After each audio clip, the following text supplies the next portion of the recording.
Everybody, how's it going? Andrew here. And I just wanted to say real quick, if you could do me a huge favor, and all of us here on the Indie Game Movement podcast, and that is just to write a review or rate the show. One of the two, whatever works for you. It would mean the world to us. That information, the review, the feedback, so helpful to know if we're on the right track, if we're doing things that you really like about this show, if we're covering the right content, the right guests, whatever it may be. All that's helpful. Not only that, the reviews, the ratings, those are all helpful in terms of discoverability so we can do better on the platforms that we're on, wherever you're listening. If you could just take a moment, write a review, it would absolutely mean the world to us, and just a small little way that you can help and do your part as a listener to make sure other people are finding out about the podcast, are learning and getting the great, helpful content that you are also receiving just by listening. So again, take a moment, whenever you can, write a review, rate the show. It would mean the world to us. So thank you so much for being such great listeners. And now let's get right to the show. Hey, everybody, and welcome back to another episode of Indie Game Movement, the podcast that talks about the marketing and business of indie games. I'm Andrew Pappas. I'm going to be your host today, and we're going to be talking about strategies for success in studio operations. Now, in any game studio, managing the day-to-day and long-term operations efficiently can be a challenge. And finding a balance that promotes flow and sustainability sometimes may feel out of reach. So today, we're going to discuss everything from techniques that cover the day-to-day tasks to overarching visions and goals, and how to strike that balance so your studio can be a fine-tuned, optimized machine. So that's what we're going to be talking about right here today on Indie Game Movement.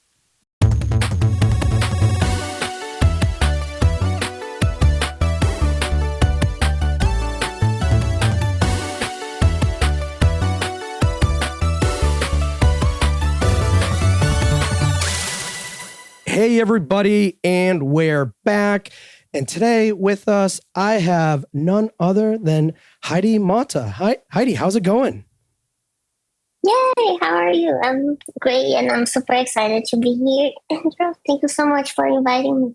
Yes, well, it is definitely our pleasure to have you on the show.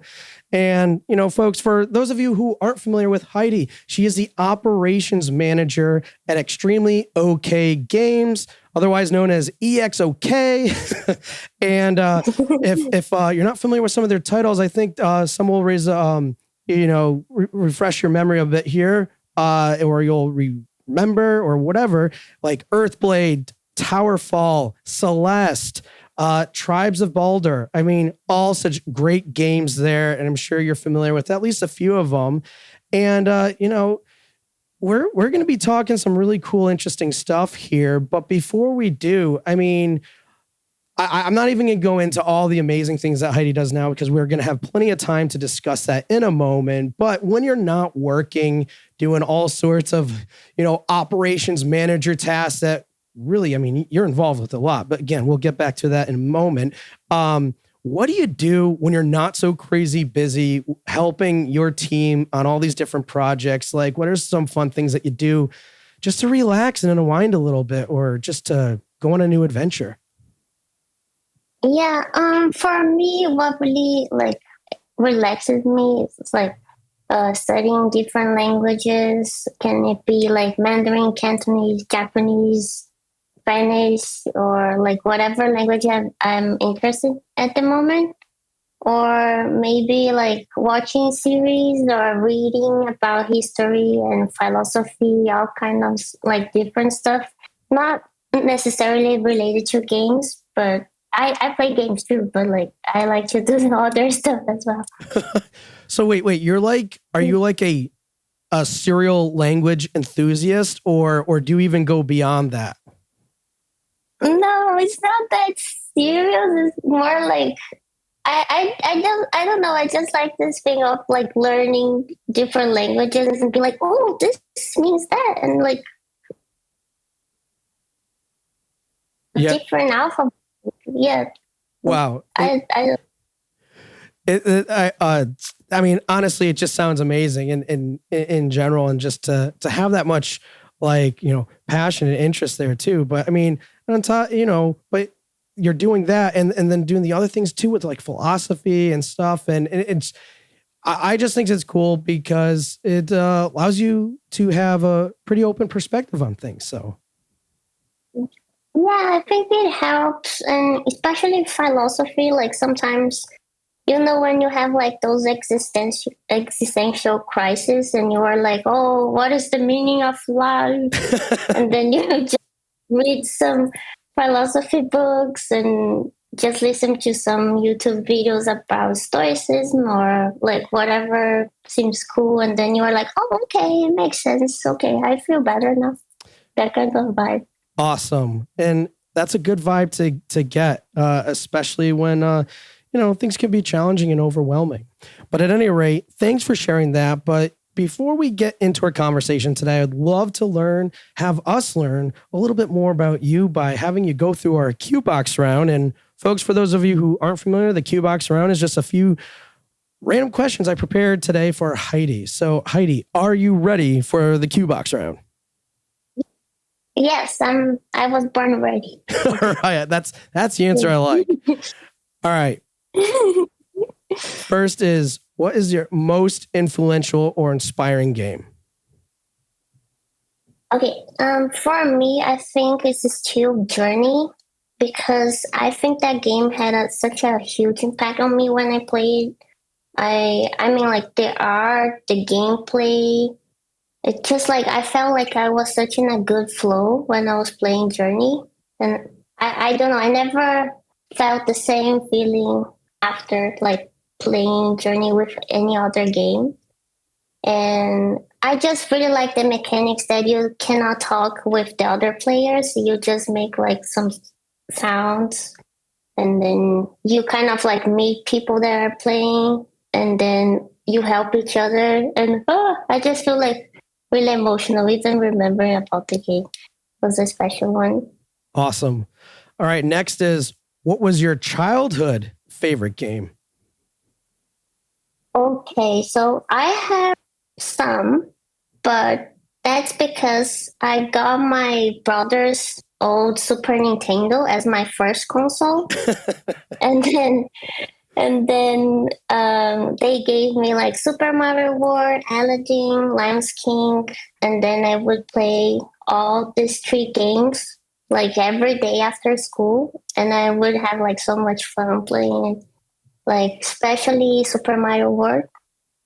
But then I was a kid, right? So sometimes I wouldn't be able to like finish like a level or something, and I would be like, "Hey, bro, please like do it for me so I can open like more levels, like more spots in the island." So yeah. So lots of fond memories there, and man, I used talking about that reminded me of similar moments with me and my sister, like playing SCNS and things like that, and such great things there. And last but not least, here on the show, and the staple question we have is, what game are you playing now? Okay, so in February, I'm not playing any game, but I was playing during my vacation time, like the holidays and stuff. I was playing Vampire Survivors a lot. And it was so fun. Like I was playing with my friends, with my partner, and we were like crazy about it. And I actually have one friend in Brazil. He's a pixel artist, and he made some of the enemies. And I didn't know. And I was like, "Oh my God, you made the enemies. Vampire Survivor is so cool." Yeah. Oh, that's awesome. It must have been even like, when you were like talking about it and they're like, "Yeah, I did that." And they're like, "What?" Yeah. I didn't know he made some of the enemies. And I was like, "Oh my gosh, that's so cool." Awesome. Well, Heidy, I can't thank you enough for sharing that that and those experiences and everything with us. It's great to hear. But now let's just get right into our conversation because, this is an important one for sure.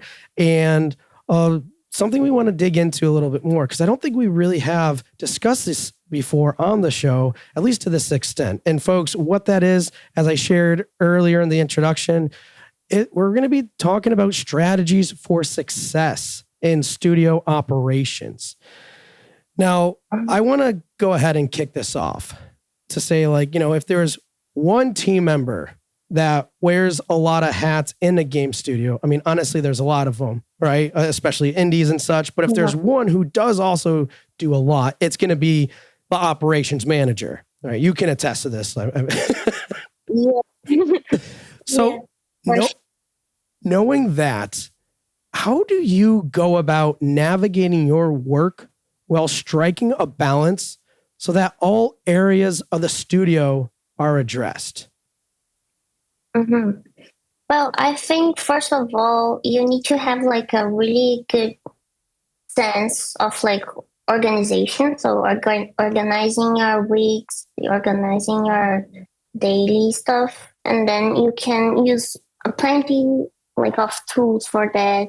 Some of the tools that I use that I can talk more about later, but are like Google Calendar, Notion, and other stuff that you can use, for example, Trello. But in my case, I'm using one that we are self-hosting that is called Blanca. It's basically Trello, but we like to self-host stuff, so we have a control of whatever tools we are working on.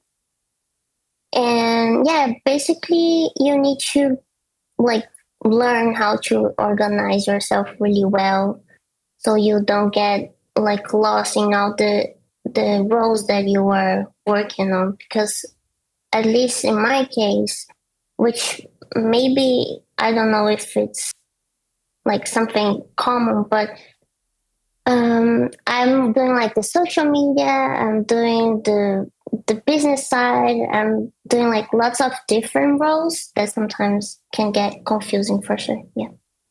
Yeah, you drilled it down perfectly there, and just saying the only way for balance with these things, running a studio, serving a role as an operations manager, is going to be organization and having these tools and other things in place, and rightfully so. And you just started going in there, and I think it's definitely worth digging in a little bit more, so we have some more context and how we can really take what we're discussing here today and apply it with talking more about the tactical, or even let's call it day-to-day stuff. So for some context, because you just shared, you're doing social media stuff, you're doing other things too.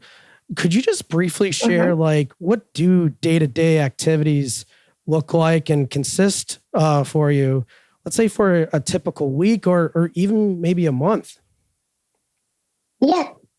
So, for example, I will say more like in a month kind of perspective, but usually I start like going to our emails, and then I check and prioritize the business side. So check if there is any email from Nintendo, from any of the stores that we are, any kind of deals, opportunities that we need to prioritize and talk like right away. And then after doing that, I go check our bank accounts, see if everything's fine, if our money didn't get stolen, or like if everything is there. And then I start doing our bookkeeping, and then I run the payroll like twice a month, that kind of stuff. And then what else? And then I need to do like the royals spreadsheet.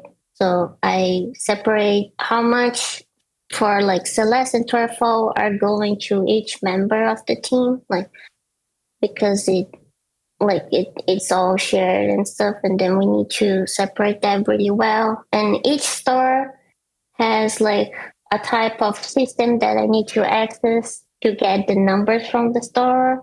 So it's like I use also another tool that is called Toby. I think I forgot to mention that, but this is a great tool for bookmarking pages. So I have a bunch of spreadsheet bookmarked, so I don't need to keep like searching for them. They are all on my Toby page. And then, and then it goes to the part that I have most of the fun, which is the social media and the community. So for our community, we have a Discord server, like our fan club. And then I check if everything's doing well there, if nobody is killing anyone, like if they are doing fine together, everybody's being fun and healthy with each other. And then I check our social media pages, reply whatever the fans are asking about, and then I create some posts for our pages, our social media pages. And like I think you have Victoria on your show before. Yeah, Victoria. Yep. Yeah, so I got a really great tip from her like years ago, which was like reusing assets for making social media posts.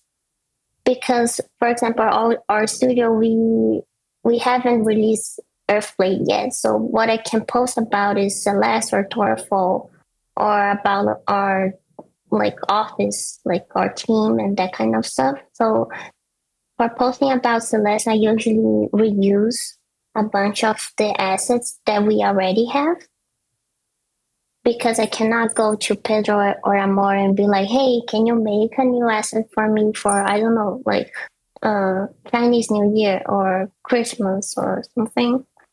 And also I don't have a marketing team or any other artist that I can ask for help. We would need to commission another person, but then like basically I am alone and I need to reuse the assets and that kind of stuff.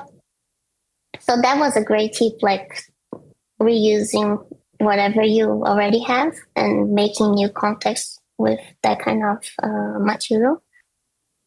And yeah, that's mostly it. Like I deal with so many random like matters, localization, store sales, and lots of like different matters in 1 month. 1 month. And that already sounds like an awful lot in 1 month. But I think it is good to hear, because it can really give us that perspective on, what's entailed with running a studio, with the importance, as you said, with, prioritization.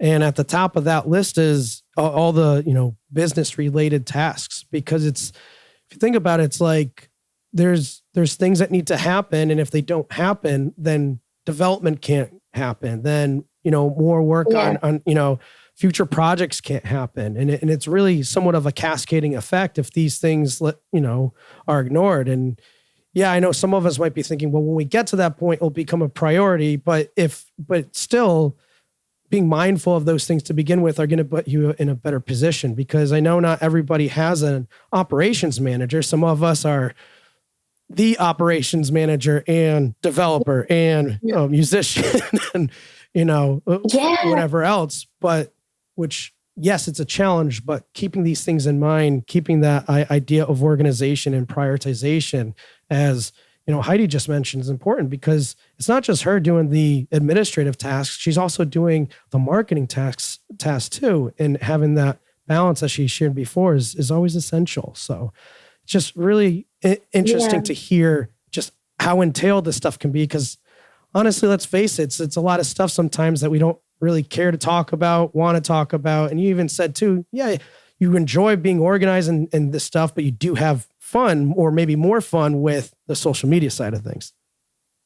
Yeah, I definitely have more fun.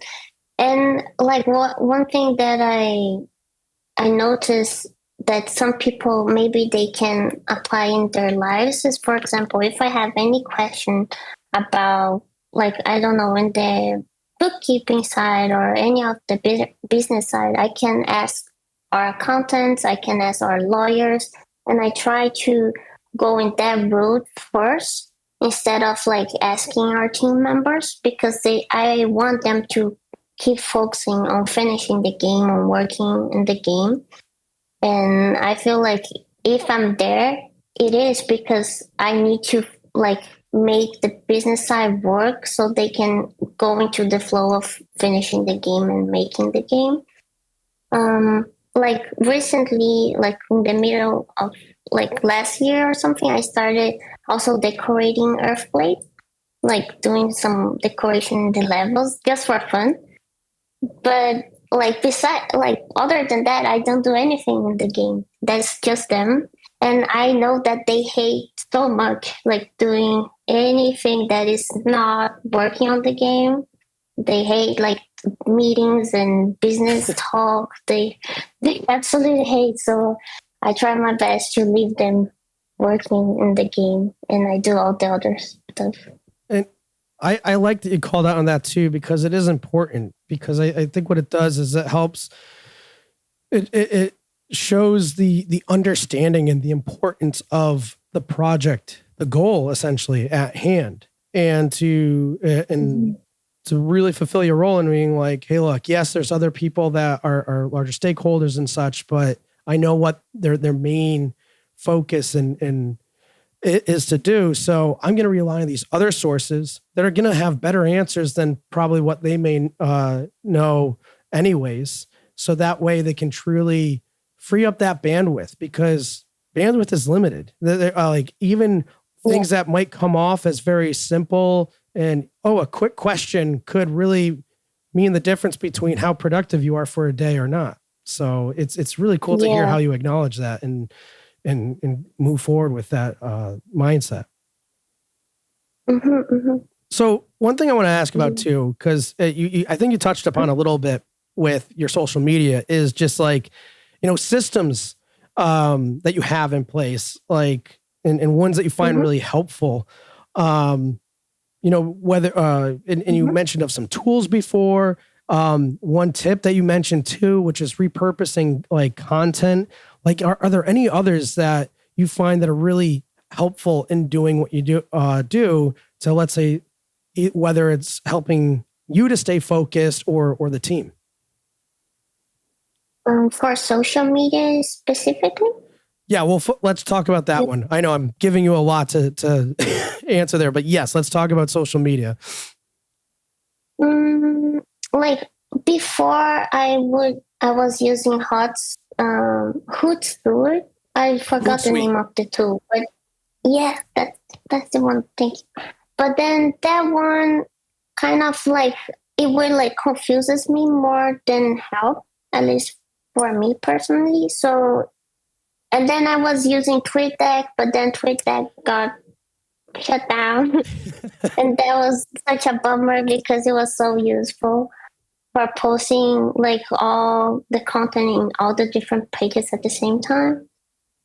So right now I go to the web version of Instagram and like go on Twitter or X as some people call it, and TikTok, and just use like the mobile version and the web version for posting everything. I don't actually use a tool for social media anymore.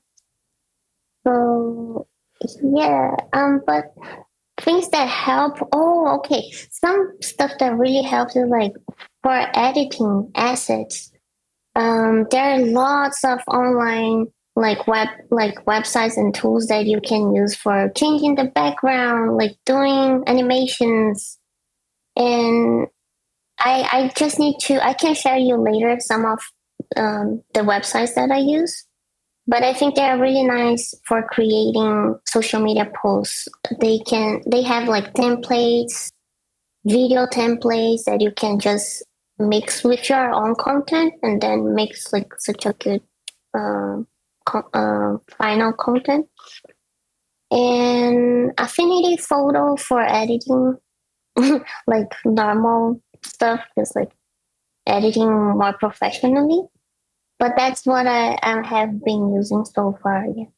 Awesome. So for the tools that you're using, I mean, let's face it, you are very knowledgeable and know these tools because they save you a lot of time, energy, frustration, and all those things. And then on top of that, combining those, in a way, they're essentially an asset in a different way, I guess, with that initial system saying like just repurposing the content. So, and we'll get to this in a minute, but because just repurposing that content, leveraging these tools basically creates this system, this process for you. So it's like, hey, when I'm done doing the administrative stuff, now I can get to fun, the more fun social media, but also you don't want to think too much about it either. You can have fun with it, but that could be a distraction. So the fact that you have these tools, the fact that you are using this very basic strategy, which can get very detailed, obviously, but you know what that is, you get into that system, and then everything just kind of starts, I would guess, but you tell us, gets into a flow state for you because it's, yes, I know what to expect. I know what the input is. I know what the output is, and I can continue that feedback loop essentially. Yeah. For me, like when I'm like making posts that like I will use like a video or like an image, I can get into that flow state and just like edit the content based. Let's say it's Valentine's Day, then I post something related to that, like any specific date.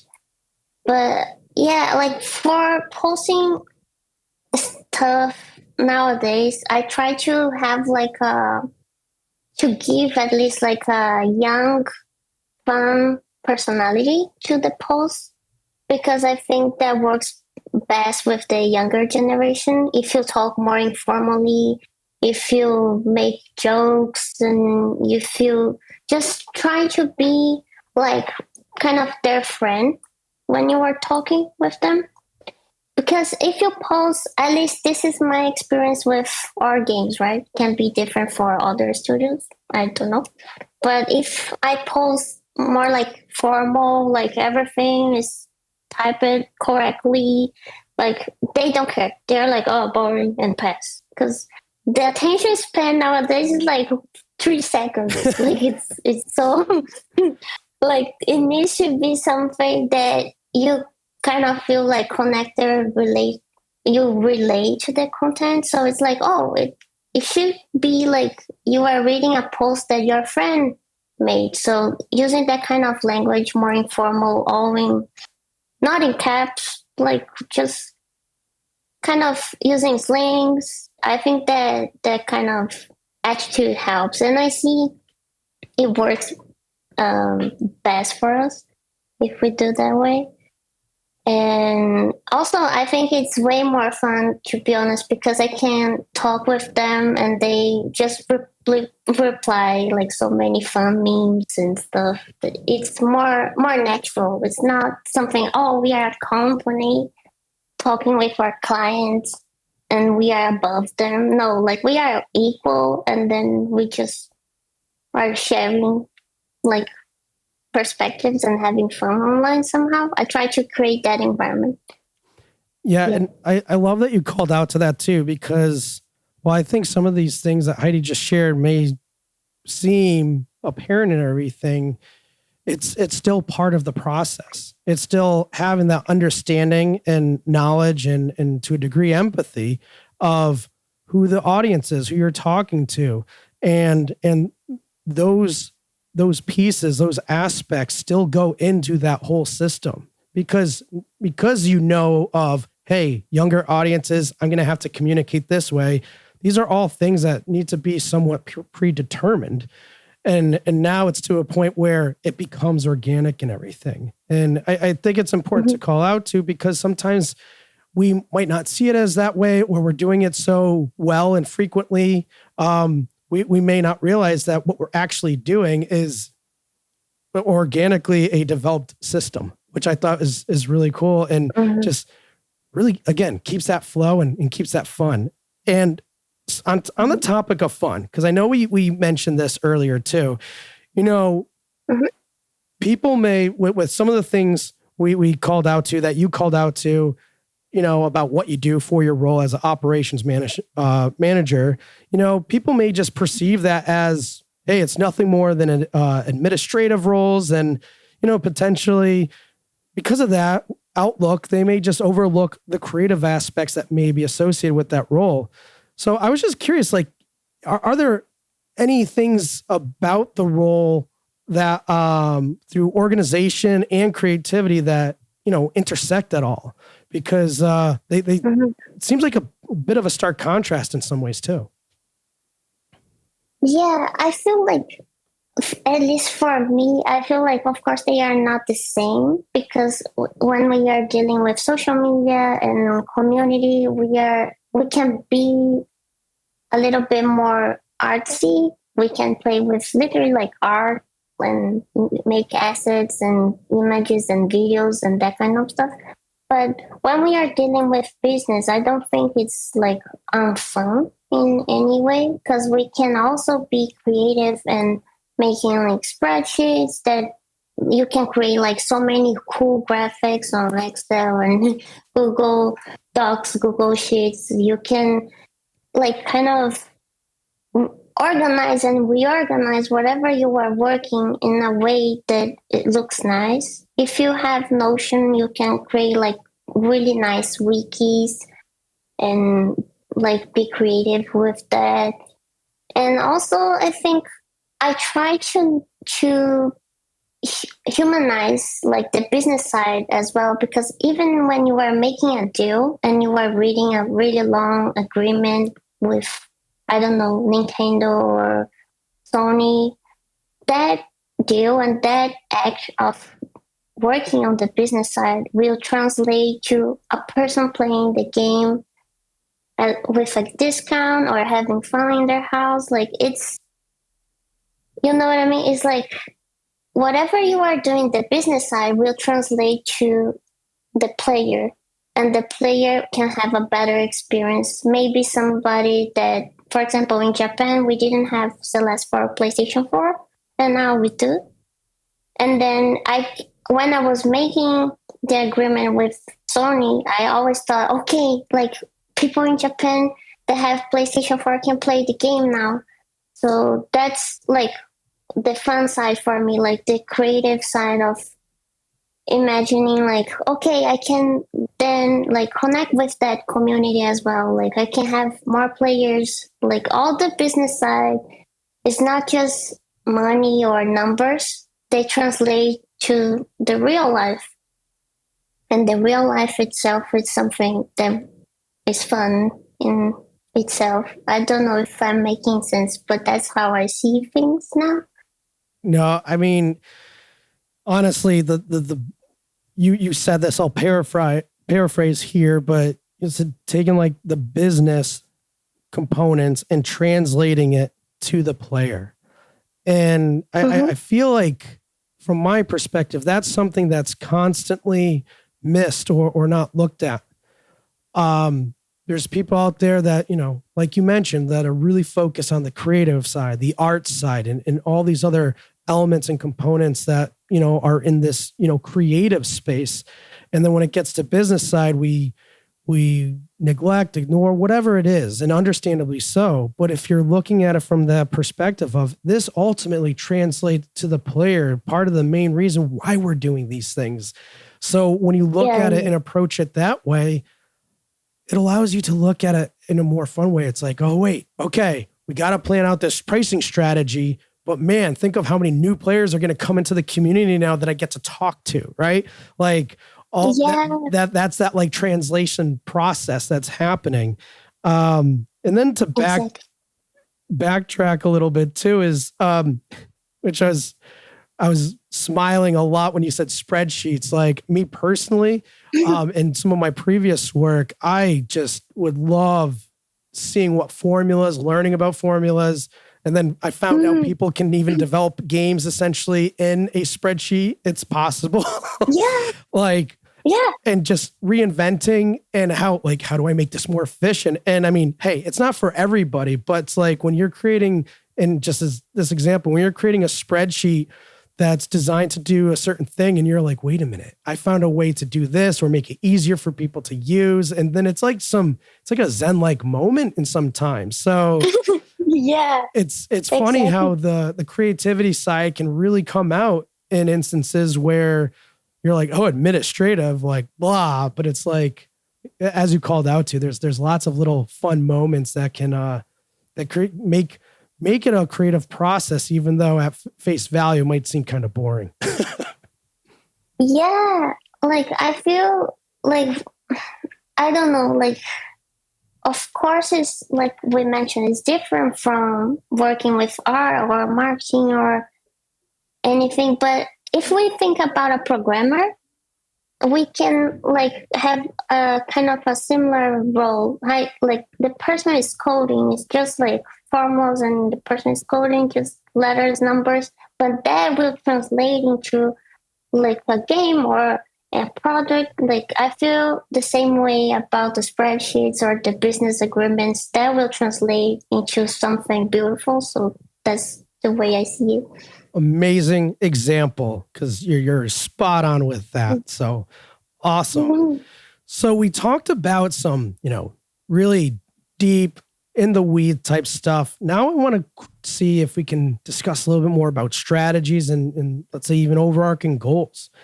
Because in reflecting back a bit, I know that in previous episodes we, emphasize the importance of a clear vision, and goals too for studios, because that's what's really going to help them, reach success, however they define it. Now, how do you, in your administrative role, align your work with this vision to maintain, the flow and clarity throughout the studio? Because if you have one team that's really focused on the creative aspect, and then you're focused on not as much as that, it's like sometimes how that vision is communicated throughout the whole company. I mean, it's important to keep it consistent. So how is that possible? How do you make sure that those things are aligned from your involvement? That's a question that, how can I say? I feel like at least in our team, we have a way of working with each other that is mostly like based on trust. So like we are not kind of like managing anyone else. Like I'm an operations manager, but I don't have any other person that I need to manage at the moment. I just manage the business side. And then like our goal, our ultimate goal was like we need to finish the game, and we need to like give this piece of art that we see more like an art piece to the world, and then this piece of art will have its life by itself. Like will not be ours anymore, but will be like the players, the community will have it and will interpret like whatever they decide to with this finished product.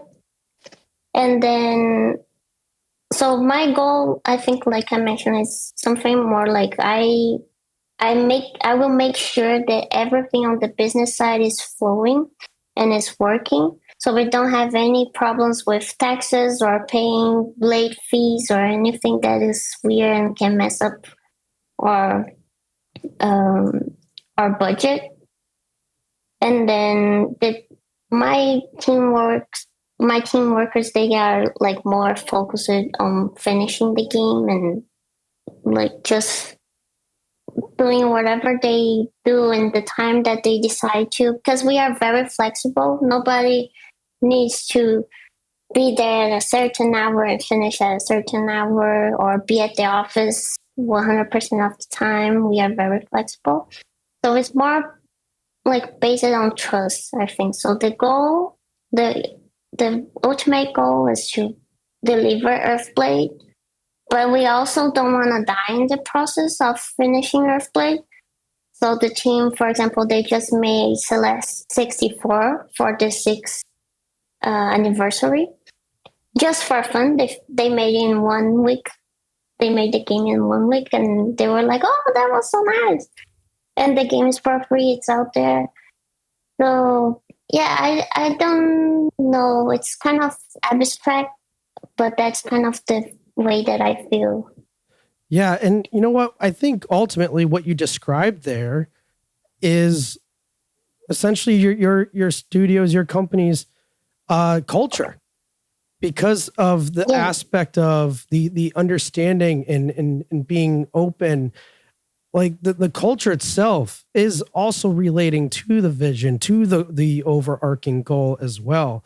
Because if it wasn't, there would be disconnects, there could be friction, there could be all these other things that are happening. So it's just interesting when we talk about culture in the industry and stuff, we look at it, I think, more from a quality of life perspective, which it very much is, but we also don't look at it in terms of how does it actually equate to the vision and goals of a studio too. And I think you just gave a great representation of how that actually plays into goals, vision as importantly as everything else. So people are laid back and productive. Yeah, like we have this thing that we don't want to pressure anyone to make them deliver something. Like, oh, you need to deliver in 1 week and otherwise we are doomed. Because it honestly doesn't work with our team. Like our team just don't respond to that thing well. We respond better if we have our time, if we manage stuff. And then we always say like, okay, Earthblade is taking kind of a long time to finish, but well, that's how it is. Like, that's how we work. We don't want to sacrifice our own well-being as a team, as a person. Like some people in our team, they have kids now, so they need to also prioritize their families. We still want to deliver a great experience for our community. Like, we still want to finish Earthblade and give like a really nice game for people to play, but we also need to take care of our team members as well in the process. So yeah, that's what is happening. Well, absolutely, because it's essential. If you don't take care of each other and yourselves, then it's not going to go well. So yeah, it's not going to go well for sure. So in terms of, like, I know we talked a bit about goals and things like that. I'm also curious too, in terms of like kind of what the future holds. And in particular, like, you guys are working on these projects and things along those lines. And I know that while doing so, you're also going to have, other, let's say, future goals, whether you haven't really visualized them yet or they're to come. So I'm just curious, like, what types of initiatives do you regularly work on to drive growth, to work on sustainability for the studio? Because I'm sure this might be a little bit more open-ended and maybe in some cases a little bit more abstract, but it all relates. So what are those things that you guys, so you can keep that direction going? I think everyone in my team, and I include myself, we are always trying to learn new things. Can it be like new tools, new softwares, like anything that is new? We are always trying to at least have a better idea. And for example, I'm trying to learn C# right now, even though I'm not a programmer, just so I can understand when they are talking about all this like C# language stuff. I'm like, what are they even saying? And then I was like, wait a minute, I can learn about that like any other language. I can try to learn about it. And then I just started having one-on-one classes online. And yeah, I think basically trying to learn new things and keeping to the modern pace of stuff. Like what I mentioned, like we try to connect with the younger generations, like see how they are talking, what they are, what they like to do, what they like to play, what kind of environment they thrive like in game.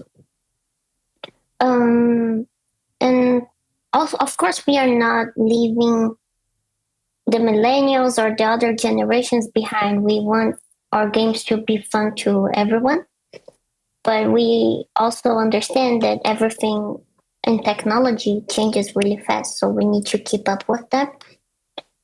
And I think that's something that everybody, like in my team, they apply. Even, for example, for the Celeste mini game that we just made, the team made in 3D in another type of engine that I forgot the name right now, but they never did it before. Like they just learned it for the mini game. They were like, "Oh, that's fun. Let's learn and just do this."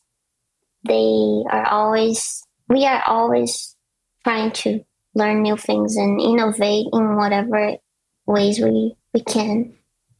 That's absolutely awesome.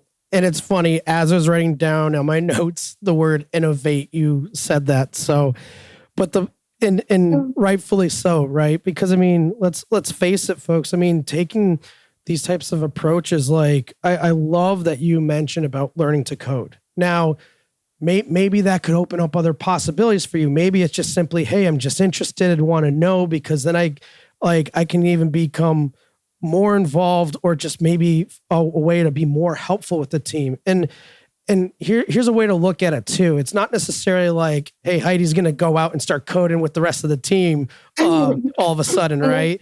But it could be, especially how if she understands certain things that are going on with the coding process, and even if it's at a high level, but as she can apply that understanding to maybe how she's doing things from an administrative perspective, hey, maybe there's certain license agreements that can change in terms of how certain things are done in one program versus another. Maybe, and those types of aspects are how even learning, even things that might not be applicable to your role can change, like make significant changes in how things are done, how to be more effective on the business side, or even in the creative side. So I love that you called out to that you're learning those things. And the rest of the team is like, again, back to the culture is proponents of, hey, let's learn new things. Because what kind of, let me ask you this, when you guys were working on the mini game, like what was, and I'm sure morale is always good at the company, but what was morale? How did it differ in that moment compared to maybe the baseline? I think the team was all hyped up because they were like, "Oh, we gotta finish in 2 weeks. We gotta finish in 1 week. We gotta learn this." I think it's a great kind of break that we had.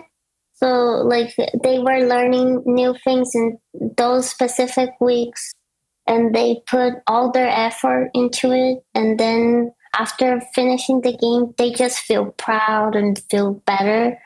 So I think it's, for example, we also just worked from Monday to Thursday, because on Friday is like our day is like a side project or your own Friday.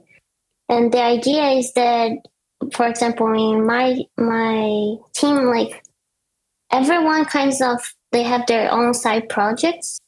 So we want to, like, we want people to keep learning and keep improving themselves, because if they have like a side project that they are making for fun, they are learning new things, they can implement those stuff in, for example, Earthblade. And that's usually what happens. I often hear, for example, No asking Pedro, how did you do that in your side project, that like it can help him to code in Earthblade. So yeah, it's just like there is only good things about giving people like a space to thrive on their own and having their own side projects, learning new things, and that could like be applied in our own company as well. Like the results of the side projects can be applied in Earthblade.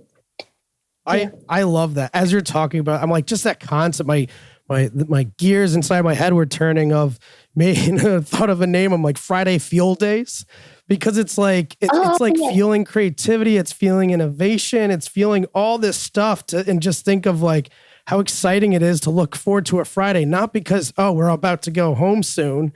It's more so like, cause I get to work on this cool thing, and who knows what that could like do in terms of like drive and passion with everything that you're doing. So I love that you share that, because you hear about, let's say different work week schedules. So it might be 4 days opposed to 5, right? But it's not so much as that, as it's structured to be a day. And I'm not saying you guys do only a like 4 day or 5 way, but it's more of the comment of how it's structured and what it's designed and what the intent behind that is, which is just like, do your thing, like express yourself, learn, whatever. And it just sounds amazing. And probably, I don't know, I'm just guessing. It's hard probably to attribute to it anyways, but that could be a good reason why you guys are able to create the types of games that you're creating and everything else, because of that whole process that's involved.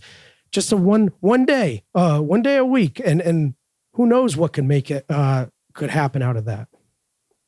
Yeah, and honestly, for example, Celeste was made like as a mountain climbing game, right? And that was also because Maddie and Noah at the time, they were doing like mountain climbing as a hobby. So can like indoor climbing and stuff. And Noah still does it. Maddie has other hobbies right now. But Noah still like on Friday in the morning, he goes to indoor climbing. And I think it's like, it's literally like an example from real life, from a hobby that was applying the game. And then the game was a success. Honestly, like because of the hobbies as well, like everything is connected in that sense, I think. That is so amazing and awesome to hear. So yeah, thank you for sharing that tidbit too, because again, sometimes we might have the difficulties in connecting, hey, how could this be relevant or applied here and whatnot, and whether it is really exciting and seem completely unrelated or really boring and completely unrelated, but there can be that synergy and excitement that happens in there. It's just a matter of how do you find that, and how do you discover the ways to make it work. So love that you share that. So we're coming on time here, but before we part, I'd love for you to, share with us some tips, suggestions, thoughts, because we talked a lot about a lot of different things today. So what are some things, insights, action items that you could share with our listeners today? Okay. I think the first tip would be like, I'm sure other people said that as well, but at least make like 3 to 5 study games, even if you are not working as a dev, like a programmer or artist or something. Like if you are like me, like on the administrative side, the business side, I also made like years ago, like some study games, and I think that helps a lot. At least you finish the game and you know what is the process and how hard it is to like make a game from scratch, like from zero, just invent and something like out of your head. It's really hard, but if you make some study games, I think it's like the first tip that I would give for everybody. And second tip, sorry, go ahead. I was just going to say, just for clarity, what exactly is a study game? Is it something are you making a game as a project to learn from, or are you playing a game? Oh, a study game, and what I meant is like you make your own game and then you can put like on your itch.io page or something. There are lots of tools online. The game that I made with Twine, and I used other tools because I made like graphic novels. And yeah, it's just like making your own game from scratch and finishing and posting online. And it doesn't need to be a great game. It doesn't need to be the God of War of games. It doesn't need to be like that. Just, it's like a practice. So you can like learn how to implement music, implement sounds, implement art, put add the story in the game and how all these layers can work together, like in a symphony kind of thing. Like Yeah. all this stuff need to work together to make an experience of playing the game. And if you do that, even if you work in the admin side like me, at least you can understand what is the process of making a Zeroes game and how like things work on the music side and the sound side and the level design, art, all the departments, the layers that needs to be worked on to finish a game. Okay. And yeah, so that's the first. Thank you for that clarification too. And again, folks, for some of you listening, just remember Pong is still a game. So for a study game, don't have these grandeur visions or think there's no way I can do this. Pong is still a game. There's even probably games that are even simpler than Pong. So, but yeah. So okay. So number 2 though. Sorry, and thank you again for that clarification. No, number 2 would be also like read or do some research. Can be like watching videos or watching GDC talks. Anything that you can read about the business side of game, so you don't get so focused on just making the game itself, because the game that you are trying to make, like at the end of everything, is a product, and you need to have like a company for making that product, or you can do as a sole proprietorship. Sorry, but at the end of the day, you need to learn at least a little bit about the business side, so you don't get confused and lost in all. Like, yeah, you don't get lost in the you know what I mean? Yeah. Because you'll get lost, confused, and then when you need that information or need to understand it a little bit better, you're not worried about it in the heat of the moment. Exactly. Like you need to have at least an idea how to manage like a small business. There are lots of books about it, like how to manage a small business in Canada, in USA, in Brazil, in Japan. Like you just search online and you have an idea. It's useful. Awesome. And the last one, yeah, I think this one is really important, which is like, don't think that this is just a tip and just like something that I believe, but don't think that for asking like people to work with you, they need to be like a gamer type of person, because it's always useful to have people from other industries. So let's say you meet somebody that works with marketing, and then you need somebody to do your social media or community in your studio. But that person is not a gamer. They just work with marketing. But that person can be a great like social media manager for you, because they have this like this other side view. They have like this bigger view, the bigger like they know what kind of industry it is outside of the game industry, and they can bring new stuff to your team. They can bring like new ideas. They can help you in different ways, because sometimes people they think, oh, if you work with games, you gotta be such a like a gamer. You will be always like playing games and only thinking about games, but that's not exactly what is helpful, because you need to have like other types of views in your team as well. And I think Nintendo does that.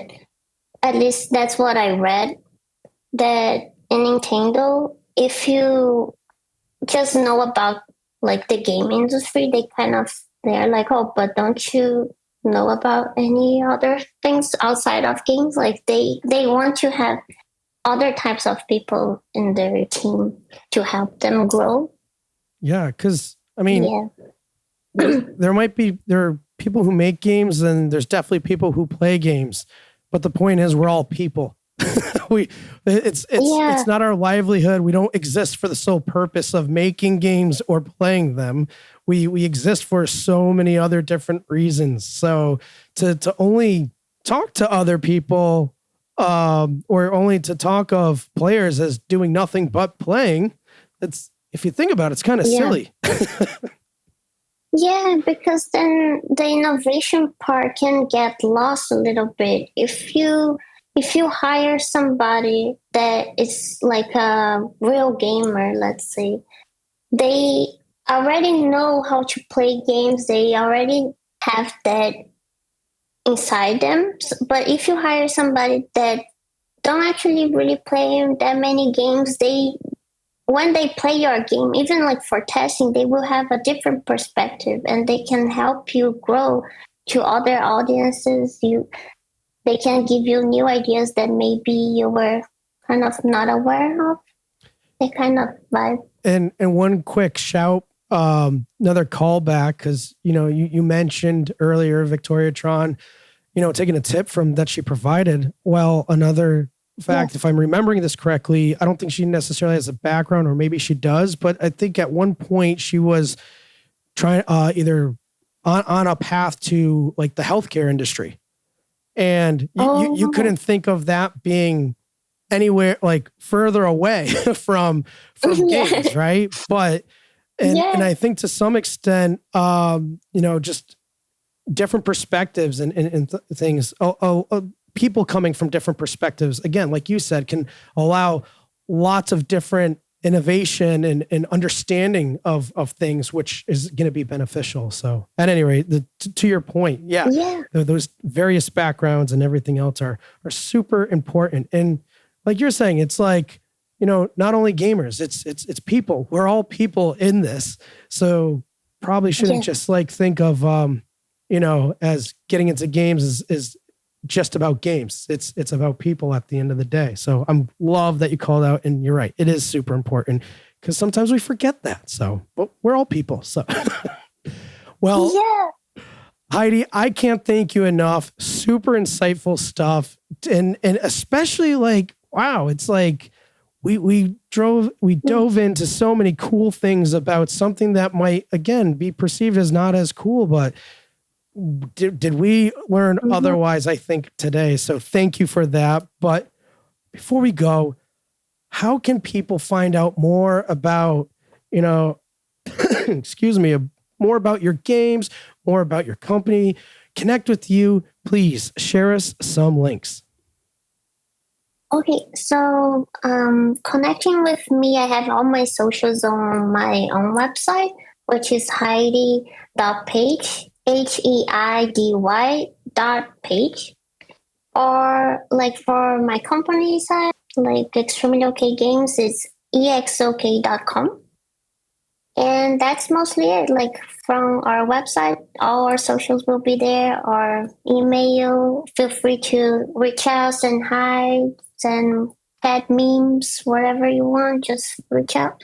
Awesome. Well, again, thank you enough. And, so much. And like people, if you need to connect, find out more, please do so. At least Heidy is going to be a very valuable source of lots of tools. So if you're looking for some at all, I'm sure she'd be more than happy to share what she uses or what she knows about others. So again, Heidy, thank you so much for being here today. It was really a pleasure to have you on the show. Thank you so much for having me, Andrew, and I had so much fun. Thank you so much. That was a great conversation, and I loved that. I love to be here. Thank you. Hey, everyone. Thank you for listening to another episode of Indie Game Movement. I'm Andrew Pappas, your host, and the show's producer is Mustafa Price. Show notes for this episode can be found by visiting rengenmarketing.com, the number episode of the show. Rengen Marketing is a consulting marketing company that helps indie devs with their marketing efforts. Whether you need guidance with your game's marketing strategy or could use a free marketing plan template, then please visit www.rengenmarketing.com and take action. A special thanks to Dakota Saw for Season 2's opening theme and Melissa Gellis for the new logo design. And as always, thanks for being such great listeners, and we'll see you next time on Indie Game Movement.